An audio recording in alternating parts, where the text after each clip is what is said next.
Hi ನಮಸ್ಕಾರ ಎಲ್ಲರಿಗೂ. ನಾನು ಲಾಸ್ಟ್ ಟೈಮ್ ಮಾಡಿರುವಂಥ ಲಕ್ಷ್ಮಿ ಹಾರ ವಿಡಿಯೋಗೆ ಎಷ್ಟು ಒಳ್ಳೆ ರೆಸ್ಪಾನ್ಸ್ ಕೊಟ್ಟಿದ್ದೀರಾ. Thank you so much.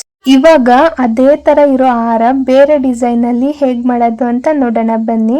ನೋಡಿ, ಮೊದಲಿಗೆ ಇಲ್ಲಿ ಒಂದು ಅರ್ಧ kg ಆಗೋವಷ್ಟು ಕಾರ್ಡ್ ಮಗ್ಗನ್ನ ತಗೊಂಡಿದ್ದೀನಿ. ನೋಡಿ, ಈ ರೀತಿ ಒಂದು ಸೂಜಿನ ತಗೊಂಡಿದ್ದೀನಿ. ಯಾವ ಥರ ಸೂಜಿ ಬೇಕಾದರೂ ತಗೋಬೋದು. ನಾನು 6 ಎಳೆ ದಾರ ತಗೊಂಡಿದ್ದೀನಿ. ಅದನ್ನು ಒಂದು ಮಾರು ಆಗೋವಷ್ಟು ಏರಿಸ್ಕೊಂಡಿದ್ದೀನಿ ಸೂಜಿಗೆ. ಲಾಸ್ಟಿಗೆ ಒಂದು ತೊಟ್ಟುನ ಕಡ್ಡಿನ ಕಟ್ಕೋಬೇಕಾಗತ್ತೆ. ನೋಡಿ, ಈ ರೀತಿ ಮಗ್ಗನ್ನ ಏರಿಸ್ತಾ ಹೋಗಿ. ನಾನು ಇದರಲ್ಲಿ ಹೆಂಗೆ ಬೇಕೋ ಹಂಗಂಗೆ ಮಗ್ಗನ್ನ ಏರಿಸಿದ್ದೀನಿ. ಬೇರೆ ವಿಡಿಯೋದಲ್ಲಿ ಯಾವ ರೀತಿ ಏರ್ಸೋದು, ಎಲ್ಲಿಗೆ ಏರ್ಸೋದು ಅನ್ನೋದೆಲ್ಲ ನಾನು ತಿಳಿಸ್ಕೊಟ್ಟಿದ್ದೀನಿ. ಅಲ್ಲೋಗಿ ನೀವು ನೋಡಿ, ಕಂಪ್ಲೀಟಾಗಿ ಗೊತ್ತಾಗುತ್ತೆ. ನೋಡಿ, ಇವಾಗ ನಾನು ಸೂಜಿಗೆ ಮಗ್ಗನ್ನ ಏರಿಸ್ಕೊತಾ ಇದ್ದೀನಿ. ಸೂಜಿ ತುಂಬ ಕುತ್ಕೋಬೇಕು ಮಗ್ಗು, ಆ ರೀತಿ ನಾವು ಏರಿಸ್ಕೋಬೇಕಾಗತ್ತೆ. ಇವಾಗ ನಾವು ಹೊಲ್ಕೋತಾ ಇರೋ ದಿಂಡು ಒಂದು ಮೊಳ ಆಗಬೇಕು, ಅಷ್ಟು ನಾವು ಹೊಲ್ಕೋಬೇಕಾಗುತ್ತೆ. ನಮ್ಮ ಕೈ ಅಳ್ಬೇಕಾದ್ರೂ ಹೊಲ್ಕೊಳ್ಳಿ. ಇಲ್ಲ ಅಂತಂದರೆ ನೀವು ಸೂಜಿ ಇಟ್ಕೊಂಡಿರ್ತೀರಲ್ಲ, ಆ ಸೂಜಿಲಿ ಫಸ್ಟ್ ಟೈಮು ಹಾಕ್ಬೇಕಾದ್ರೆ ತುಂಬ ಮಗ್ಗನ್ನ ಏರಿಸ್ಕೊಂಡು ಎಳ್ಕೊಳ್ಳಿ. ಆಮೇಲೆ ನೆಕ್ಸ್ಟ್ ಟೈಮು ಅರ್ಧ ಸೂಜಿ ಹಾಕಿದ್ರೆ ಅದು ಕರೆಕ್ಟಾಗಿರೋ ಅಂಥ ಮೆಜರ್ಮೆಂಟಲ್ಲಿ ಬರುತ್ತೆ. ಹಾರ ತುಂಬ ಕ್ಲಿಯರಾಗಿ ಚೆನ್ನಾಗಿ ಬರುತ್ತೆ. ನಿಮಗೆ ಯಾವ ಸೈಜಿಗೆ ಬೇಕೋ ಆ ಸೈಜಿಗೆ ನೀವು ಮಾಡ್ಕೋಬೋದು. ಇವಾಗ ನೋಡಿ, ಸೂಜಿ ತುಂಬ ನಾನು ಮಗ್ಗನ್ನ ಏರಿಸ್ಕೊಂಡಿದ್ದೀನಿ. ಇದನ್ನ ನೀಟಾಗಿ ದಾರಕ್ಕೆ ನಾವು ಎಳ್ಕೋಬೇಕಾಗತ್ತೆ. ನೋಡಿ, ಇದೇ ಥರ ಇನ್ನೊಂದು ಸೂಜಿನೂ ಸಹ ಏರಿಸ್ಕೊಂಬಿಟ್ಟು ಎಳ್ಕೋಬೇಕು. ಇವಾಗ 2ನೇ ಸೂಜಿನೂ ಕೂಡ ನಾನು ಎಳ್ಕೊತಾ ಇದ್ದೀನಿ ಮಗ್ಗನ್ನ ಏರಿಸ್ಕೊಂಡು. ನೋಡಿ, ಈ ರೀತಿ ಬರಬೇಕು. ಈ ಸೈಜಲ್ಲಿ ಈ ಥರ ನೀವು ಮಾಡ್ಕೋಬೇಕಾಗತ್ತೆ. ನಿಮಗೆ ಇದಕ್ಕಿಂತ ಜಾಸ್ತಿ ಬೇಕಾದ್ರೂ ಮಾಡ್ಕೋಬೋದು, ಇಲ್ಲಾಂದರೆ ಕಮ್ಮಿ ಮೆಜರ್ಮೆಂಟಲ್ಲೂ ಸಹ ಮಾಡ್ಕೋಬೋದು. ಇವಾಗ ನಾನು ಕಲ್ಲರ್ನ ಹಾಕೋಬೇಕಾಗತ್ತೆ. ಅದಕ್ಕೋಸ್ಕರ ನಾನು ಕೆಂಪು ಗುಲಾಬಿನ ತಗೊಂಡಿದ್ದೀನಿ. ಮೊದಲಿಗೆ ಸೂಜಿಗೆ ಒಂದು ತೊಟ್ಟನ್ನ ಮುರಿದು ಮಕಡೆ ಆಗಿ ಏರಿಸ್ಕೋಬೇಕಾಗತ್ತೆ. ಆಮೇಲೆ ರೌಂಡ್ಗೆ 4 ಗುಲಾಬಿಗಳನ್ನ ಹಾಕೋಬೇಕಾಗತ್ತೆ, ಚುಚ್ಕೋಬೇಕು. ಗುಲಾಬಿಗಳನ್ನ ರೌಂಡಕ್ಕೆ ಹಾಕಿದ್ದಾದ್ಮೇಲೆ ಪತ್ರೆ ಹಾಕೋಬೇಕಾಗತ್ತೆ, ಪನ್ನೀರ್ ಪತ್ರೆ. ಇದನ್ನ ಒಂದು 4-5 ಪತ್ರೆ, ನಿಮಗೆ ಯಾವ ಥರ ಬೇಕೋ, ಎಷ್ಟು ಪತ್ರೆ ನಿಮ್ಮ ಹತ್ರ ಇದೆಯೋ ಅಷ್ಟು ನೀವು ಹಾಕೋಬೋದು. ನಾನು ಇಲ್ಲಿ ಒಂದು 5-6 ಪತ್ರೆನ ಒಡೆದ್ಬಿಟ್ಟು ರೌಂಡಕ್ಕೆ ಹಾಕ್ಕೊತಾ ಇದ್ದೀನಿ. ಮತ್ತೆ ಆಮೇಲೆ 4 ಗುಲಾಬಿನ ಈ ರೀತಿ ಚುಚ್ಕೋಬೇಕಾಗತ್ತೆ. ಹಂಗೆ ಇನ್ನೂ ಒಂದು ಗುಲಾಬಿನ ಈ ರೀತಿ ತೊಟ್ಟನ್ನ ಮುರಿದು ಮೇಲಕ್ಕೆ ಇಡಬೇಕಾಗತ್ತೆ. ನೋಡಿ, ಕಲ್ಲರು ಈ ರೀತಿ ಕಾಣುತ್ತೆ, ತುಂಬ ಚೆನ್ನಾಗಿರುತ್ತೆ. ಇದು ಸಿಂಪಲ್ ಆಗಿ ಮನೆಯಲ್ಲೇ ಮಾಡ್ಕೋಬೋದು ನೀವು. ಇದೇ ಹಾರನ ಮಾರ್ಕೆಟಲ್ಲಿ ದುಡ್ಡು ಕೊಟ್ಟು ನೀವು ತರ್ತೀರಾ ಅಂತಂದರೆ 500-600 ರೂಪಾಯಿ ಹೇಳ್ತಾರೆ. ಅಲ್ಲಿ ನೀವು ದುಡ್ಡು ಕೊಟ್ಟು ಯಾವುದೋ ದೇವಸ್ಥಾನಕ್ಕೆ ಆಗಲಿ, ಏನೋ ಫಂಕ್ಷನ್ಸ್ಗೆ ಆಗಲಿ ನೀವು ತಗೊಂಡೋಗ್ಬೇಕಾಗತ್ತೆ. ಈ ರೀತಿ ನೀವೇ ಮನೆಯಲ್ಲಿ ಮಾಡ್ಕೊಳ್ಳೋದ್ರಿಂದ ತುಂಬ ಈಸಿಯಾಗಿ ಮಾಡ್ಕೋಬೋದು. ಕಮ್ಮಿ ಪ್ರೈಸಲ್ಲೂ ಆಗುತ್ತೆ, ಒಂದು 100 ರೂಪಾಯಿ ಒಳಗೆ ಆಗೋಗುತ್ತೆ. ತುಂಬ ಚೆನ್ನಾಗಿ ಬರುತ್ತೆ, ನೀವು ಕಲ್ತ್ಕೊಂಡಂಗೆ ಆಗುತ್ತೆ ಹಾರ ಮಾಡೋದನ್ನು. ನೋಡಿ, ಇವಾಗ ನಾವು ಮತ್ತೆ ದಿಂಡನ್ನ ಏರಿಸ್ಕೋಬೇಕಾಗತ್ತೆ. ದಿಂಡನ್ನ ಎಷ್ಟು ಮೆಜರ್ಮೆಂಟಲ್ಲಿ ಏರಿಸ್ಕೋಬೇಕು ಅಂತಂದರೆ, ಒಂದು ಮೊಳಕ್ಕಿಂತ ಕಮ್ಮಿ, ನಾವು ಸ್ಟಾರ್ಟಿಂಗ್ ಹಾಕೋದ್ವಲ್ಲ ಆ ದಿಂಡಿಗಿಂತ ಒಂದು ಸ್ವಲ್ಪ ಕಮ್ಮಿ ಹಾಕೋಬೇಕಾಗತ್ತೆ.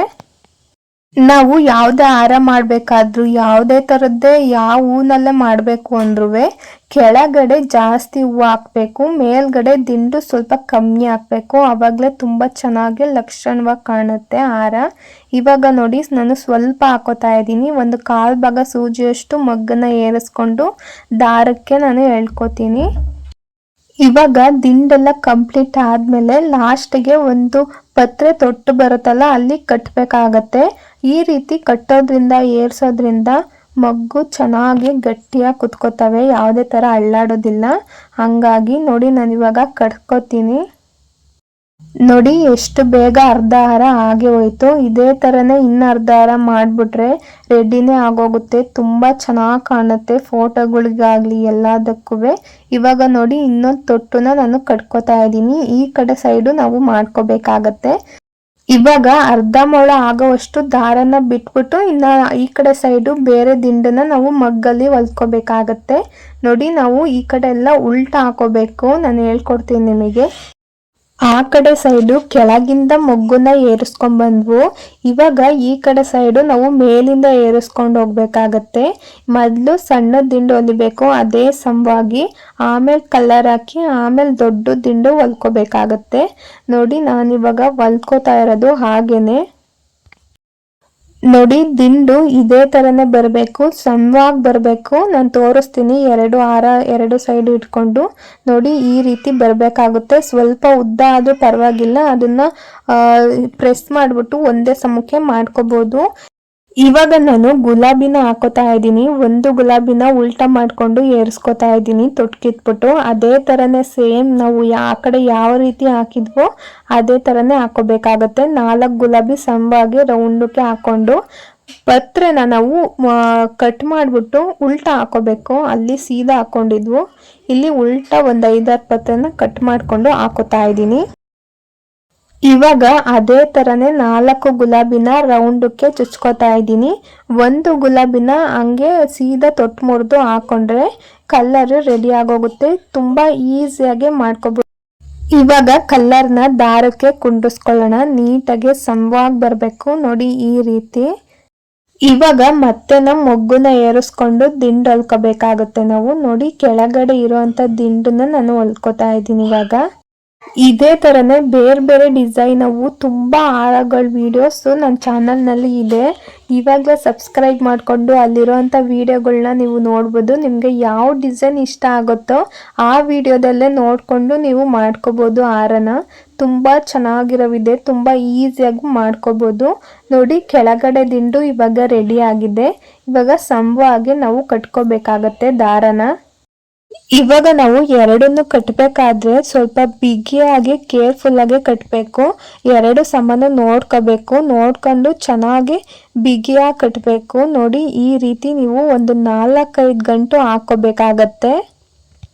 ಏನಾದ್ರೂ ನೀವು ಲೂಸಾಗಿ ಕಟ್ಬಿಟ್ರೆ ಅದು ಸಡ್ಲಾಗೋಗುತ್ತೆ, ಹಾರ ಎಲ್ಲ ಅದು ಬಿದ್ದೋಗೋ ಚಾನ್ಸ್ ಇರುತ್ತೆ. ಅದಕ್ಕೋಸ್ಕರ ನೋಡಿ ಈ ರೀತಿ ಒಂದು 5-6 ಗಂಟೆ ಹಾಕಿ ಮಿಕ್ಕಿರೋಂಥ ದಾರನ ಕಟ್ ಮಾಡ್ಕೋಬೇಕು. ಇವಾಗ ಮತ್ತೆ ನಾವು ಕಲರ್ ಹಾಕೋಬೇಕಾಗತ್ತೆ. ಇವಾಗ ಕಲರ್ ಹಾಕೋದಿಕ್ಕೆ ಫಸ್ಟ್ ಒಂದು ಗುಲಾಬಿ ತಗೊಂಡು ಅದು ಹಿಂದೆ ಇರೋ ತೊಟ್ಟನ್ನ ಕಿತ್ಕೋಬೇಕಾಗತ್ತೆ. ಹಾಗೇನೆ 4 ಗುಲಾಬಿ ರೌಂಡಕ್ಕೆ ಹಾಕ್ಬಿಟ್ಟು ಪತ್ರೆನೂ ಸಹ ಉಲ್ಟಾ ಹಾಕೋಬೇಕಾಗತ್ತೆ. ಒಂದು 5-6 ಒಡೆದ್ಬಿಟ್ಟು ಹಾಕೊಳ್ಳಿ. ಹಾಗೇನೆ ಮತ್ತೇನು 4 ಗುಲಾಬಿ ಹಾಕೊಂಡ್ರೆ ರೆಡಿ ಆಗೋಗುತ್ತೆ. ತುಂಬ ಚೆನ್ನಾಗಿ ಈಸಿಯಾಗಿ ಈ ಹಾರನ ನೀವು ಮಾಡ್ಕೋಬಹುದು. ನೋಡಿ ಇವಾಗ ನಾನು ಗುಲಾಬಿಗಳನ್ನ ಹಾಕೋತಾ ಇದ್ದೀನಿ. ಇನ್ನು ಲಾಸ್ಟಿಗೆ ತೊಟ್ಟು ಮುಡ್ತಿರುವಂಥ ಗುಲಾಬಿನ ಹಾಕೊಂಡ್ರೆ ಹಾರ ರೆಡಿ ಆಗೋಗುತ್ತೆ. ಇನ್ನು ಕೆಳಗೆ ಇಲಾಖೆ ಹಾಕೋಬೇಕಾಗತ್ತೆ. ನಾವು ಕುಚ್ಚನ್ನ ರೆಡಿ ಮಾಡ್ಕೋಬೇಕಾಗತ್ತೆ. ಕುಚ್ಚು ಹೇಗೆ ರೆಡಿ ಮಾಡೋದು ಅಂತ ಅಂದರೆ ತೋರಿಸ್ತೀನಿ ಬನ್ನಿ. ಇವಾಗ ದಾರನ ಇಲ್ಲಿಗೆ ಕಟ್ ಮಾಡ್ಕೋಬೇಕು. ಸೂಜಿಲಿ ಇನ್ನೂ ಮಿಕ್ಕಿರುತ್ತಲ್ಲ ಆ ದಾರದಲ್ಲೇ ಇಲಾಖೆನ ಮಾಡ್ಕೊಳ್ಳೋಣ. ಇವಾಗ ಸೂಜಿಲ್ ಮಿಕ್ಕಿರುವಂಥ ದಾರನೇ 2 ಭಾಗನ ನಾನು ಮಾಡ್ಕೊಂಡಿದ್ದೀನಿ. ಅದ್ರ ತುದಿಗೆ ಈ ಪತ್ರೆ ತೊಟ್ಟು ಬರುತ್ತಲ್ಲ ಅದನ್ನ ಬಿಗಿಯಾಗಿ ಕಟ್ಕೋಬೇಕಾಗತ್ತೆ. ಒಂದು ಗುಲಾಬಿನ ತಗೋಬೇಕಾಗುತ್ತೆ. ಅದ್ರ ಹಿಂದೆ ಇರೋಂಥ ತೊಟ್ಟನ್ನ ಕಟ್ ಮಾಡಿಕೊಂಡು ಒಂದೇ ಒಂದು ಪತ್ರೆನ ಸಣ್ಣಗೆ ರೌಂಡಕ್ಕೆ ಹಾಕೊಂಡು ಈ ರೀತಿ ಚುಚ್ಕೋಬೇಕಾಗತ್ತೆ. ನೋಡಿ ಇದೇ ಕಲರು. ಆಮೇಲೆ ಕಾಡ್ ಮಗ್ ಇರುತ್ತಲ್ಲ ಆ ಮಗ್ಗನ್ನ ತೊಟ್ಟು ಕಟ್ ಮಾಡ್ಕೋಬೇಕಾಗುತ್ತೆ. ಒಂದು ಇಲಾಖೆಗೆ 8 ಮೊಗ್ಗುನ ನಾವು ಹಾಕ್ಬೇಕಾಗತ್ತೆ. ನೋಡಿ ಈ ರೀತಿ ಏರಿಸ್ಕೋಬೇಕು. ಈ ರೀತಿ ಏರಿಸ್ಕೊಂಡು ದಾರಕ್ಕೆ ಎಳ್ಕೊಂಡ್ವು ಅಂತಂದ್ರೆ ಒಂದು ಇಲಾಖೆ ರೆಡಿ ಆಗೋಗುತ್ತೆ. ನಿಮಗೆ ಇದೇ ಥರನೇ ಎಷ್ಟು ಇಲಾಖೆ ಬೇಕಾದರೂ ನೀವು ಹಾಕೊಂಡು ಹಾರಕ್ಕೆ ಕಟ್ಕೋಬೋದು.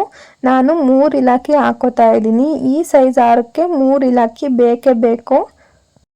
ಇವಾಗ ಈ 3 ಇಲಾಖೆನೂ ಹಾರಕ್ಕೆ ಬಿಗಿಯಾಗಿ ಕಟ್ಕೋಬೇಕಾಗುತ್ತೆ. ನೋಡಿ ಈ ರೀತಿ ಸಮವಾಗಿರ್ಬೇಕು. 8 ಮೊಗ್ಗು ಹಾಕಿದ್ರೆ ಈ ಸೈಜಿಗೆ ಬರುತ್ತೆ. ಇನ್ನೂ ಉದ್ದ ಬೇಕು ಅಂತಂದ್ರೆ ಇನ್ನೊಂದು 2 ಮೊಗ್ಗುನ ಎಕ್ಸ್ಟ್ರಾ ಹಾಕೊಂಡ್ರೆ ಉದ್ದ ಬರುತ್ತೆ.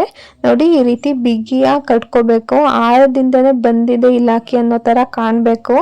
ಆ ತರ ನಾವು ಕಟ್ ಮಾಡ್ಕೊಂಡು ಇನ್ನು ಮಿಕ್ಕಿರೋ ದಾರನ ಈ ರೀತಿ ಕಟ್ ಮಾಡ್ಕೋಬೇಕಾಗತ್ತೆ. ನೋಡಿ ಹಾರ ರೆಡಿ ಆಗೋಯ್ತು. ಇವಾಗ ಪತ್ರೆ ನಾವು ಹಾಕಿರ್ತೀವಿ ಗುಲಾಬಿ ಸೈಜಿಗೆ ರೌಂಡ್ ಬರಬೇಕು. ಅದಕ್ಕೋಸ್ಕರ ಈ ರೀತಿ ನಾವು ಕಟ್ ಮಾಡ್ಕೋಬೇಕಾಗತ್ತೆ. ನೋಡಿ ಈ ರೀತಿ ಕಟ್ ಮಾಡ್ಕೊಂಡಿದ್ದಾದ್ಮೇಲೆ ಹಾರ ರೆಡಿ ಆಗೋಗುತ್ತೆ. ತುಂಬಾ ಚೆನ್ನಾಗಿ ಬರುತ್ತೆ. ನೀವು ಕೂಡ ನಿಮ್ಮ ಮನೆಯಲ್ಲಿ ಟ್ರೈ ಮಾಡಿ ನೋಡಿ. ಈ ವಿಡಿಯೋ ಇಷ್ಟ ಆದ್ರೆ ಲೈಕ್ ಮಾಡಿ, ಶೇರ್ ಮಾಡಿ, ನನ್ನ ಚಾನಲ್ನ ಸಬ್ಸ್ಕ್ರೈಬ್ ಮಾಡ್ಕೊಳ್ಳೋದಂತೂ ಮರಿಬೇಡಿ. Thanks for watching.